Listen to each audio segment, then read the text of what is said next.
Wannan wani irin al'amari ne wanda wata ƙasa za ta yi da kilarin cewa sojojin wata ƙasa 'yan ta'adda ne. Wannan shine abin da ke faruwa tsakanin UK da kuma sojojin IRGC na ƙasar Iran. Wanda wannan abun ya faru a 15 ga watan Yuli a 2026 inda muke ciki. Kafin mu ci gaba ka danna inda ka ga alama an rubuta subscribing, sannan kuma ka danna alamar kararrawa domin a sanar da kai duk lokacin da muka aza sabbin shirye-shirye. Ƙungiyar tarayyar Turai ita ma a watan Fabrairu sun yi aikata irin haka a cikin wannan 2026 din. Sannan mai rundunar IRGC suka ce game da wannan hukuncin da Europe suka ɗauka. Da farko mi wannan hukuncin yake nufi a hukumanci? An saka sojojin IRGC a cikin ƙungiyoyin ta'addanci na Europe. Abu na biyu shi kuma ba a yarda mutane ko kamfanoni a cikin Europe ba su ba IRGC kuɗi ko wani tallafi na tattalin arziki ba. An ƙara tsaurara takunkuman yaƙi da kuma ta'addanci a kansu. Da a daskar da duk wata dukiya ko wasu kuɗaɗe da ke cikin Europe waɗanda mallakin ƙungiyar IRGC ne.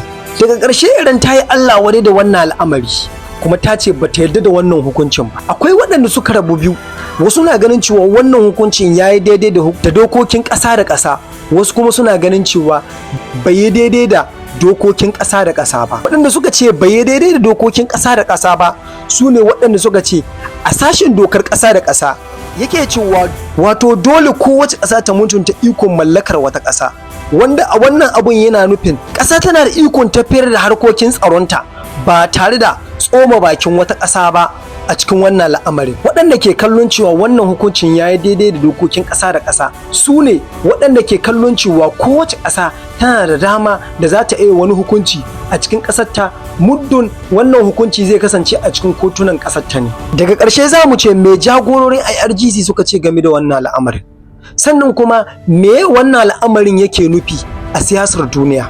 Kafin mu ci gaba ku rubuta mana daga wace ƙasa ne kuke bibiyar mu a cikin comment. Da farko sun ce wannan hukuncin na siyasa ne ba na shari'a ba.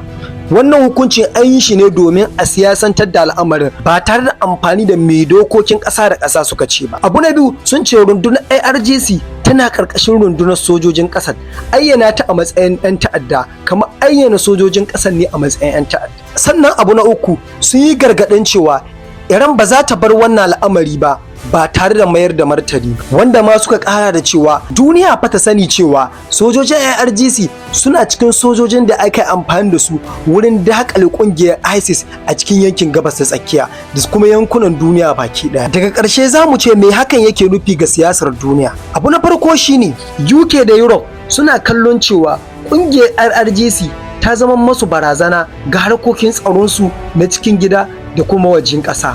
A ɓangaren diplomasiya kuma za a samu tsakanin tarayyar Turai da ƙasar Iran za a rasa samun damar zaunawa a tattauna balle a shawo kan wannan al'amari. Sanadiyar wannan abu da ƙasashen tarayyar Turai da kuma UK suka ayyana a cikin ƙasashensu, wanda waɗannan maganganun sun fito mafi yawancinsu daga jaridun ƙasashen Turai domin nuna manufarsu na alaƙar diplomasiya tsakanin su da ƙasar Iran.